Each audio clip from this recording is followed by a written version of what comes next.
Perkenalkan, nama saya Ritya Permana Sinaga dengan NIM 40122111057. Kali ini saya akan membahas mengenai dalam kondisi di Bangka Belitung, apakah memungkinkan untuk membentuk MPA atau Marine Protected Area. Apa itu Marine Protected Area? MPA adalah suatu wilayah laut yang dilindungi melalui kerangka hukum untuk memastikan keberlanjutan ekosistem laut, melestarikan keanekaragaman hayati, dan mendukung aktivitas manusia secara berkelanjutan. Konsep ini sudah diterapkan di banyak negara termasuk Indonesia untuk menjawab berbagai tantangan lingkungan di laut seperti overfishing, kerusakan habitat, dan perubahan iklim. Secara umum, MPA dapat memiliki berbagai kategori perlindungan seperti 1. Kawasan perlindungan penuh full protected. Semua aktivitas yang dapat merusak ekosistem dilarang termasuk penangkapan ikan dan eksploitasi sumber daya. Dan yang kedua, kawasan perlindungan terbatas.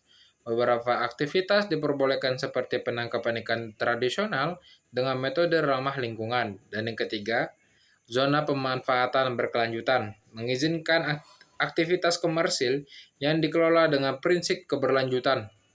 Di Indonesia, konsep MPA dikenal sebagai Kawasan Konservasi Perairan (KKP).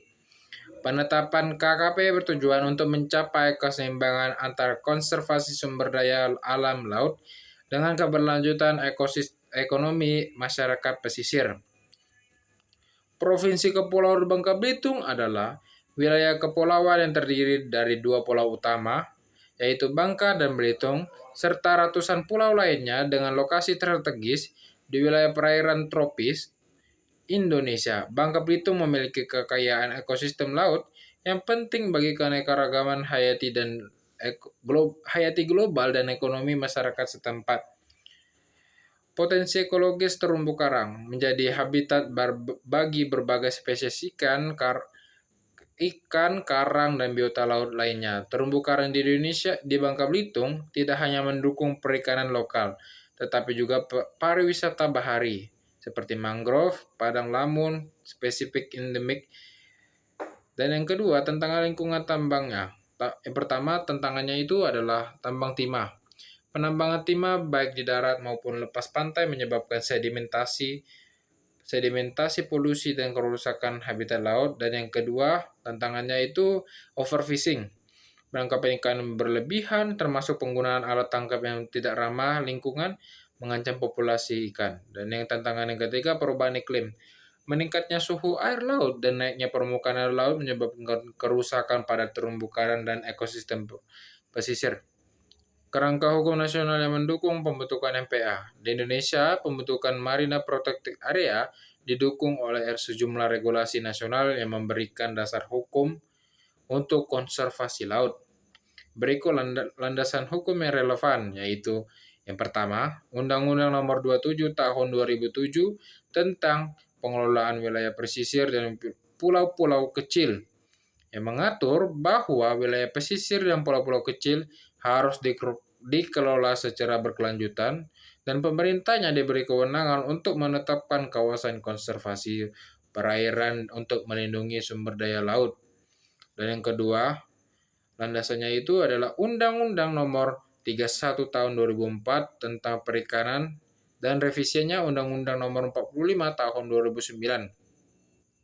Menyebutkan bahwa kegiatan perikanan harus dilakukan dengan mempertimbangkan kelestarian ekosistem dan memberikan dasar bagi pelindungan habitat pentingnya seperti terumbu karang dan padang lamun.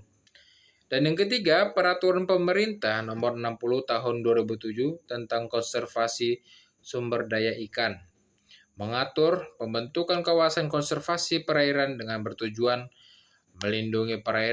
melindungi keanekaragaman hayati dan mendukung pengelolaan sumber daya ikan secara berkelanjutan. Dan yang keempat, Rencana Aksi Nasional Kawasan Konservasi Laut tahun 2008 menargetkan pembentukan 30 juta hektar kawasan konservasi laut di Indonesia pada tahun 2030.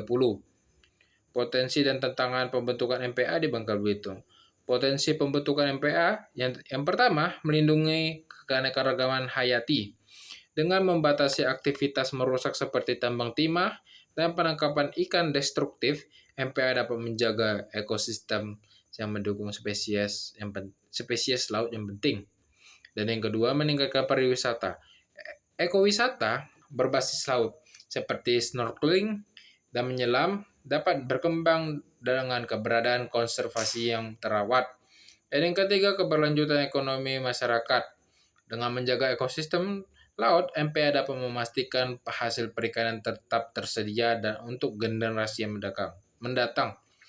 Tantangan yang dihadapinya itu yang pertama, ketergantungan pada tambang timah. Banyak masyarakat di Bangka Belitung tergantung pada aktivitas tambang timah yang seringkali merusak lingkungan. Pembentukan MPA dapat dianggap mengancam mata pencarian mereka. Yang kedua, resistensi dari pemangku kepentingan. Berbagai pihak termasuk perusahaan tambang dan nelayan mungkin menolak pembentukan MPA karena khawatir akan pembatasan akses. Dan yang ketiga, pendanaan dan pengelolaan. Pembentukan dan pengelolaan MPA memerlukan sumber daya besar termasuk dana untuk pengawasan dan penegakan hukum. Dan yang keempat, perlunya kesadaran masyarakat. Edukasi tentang manfaat MPA belum menyeluruh, sehingga masyarakat mungkin belum memahami kepentingan konservasi laut. Strategi untuk pembentukan MPA yang akan berhasil. Untuk memastikan pembentukan MPA di Bangka Belitung dapat berjalan dengan baik, diperlukan pendekatan yang menyeluruh dan melibatkan berbagai pihak. Berikut adalah beberapa langkah strategis yang dapat diambil.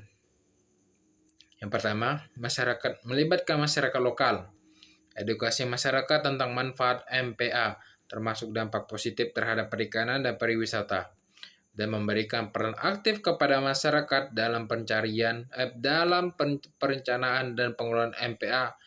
Yang kedua, mengembangkan alternatif ekonomi, mengurangi ketergantungan pada timah dan mengembangkan sektor pariwisata berbasis lingkungan dan diversifikasi pengerjaan seperti budaya ikan atau usaha ekowisata. Dan yang ketiga, menyusun zona MPA.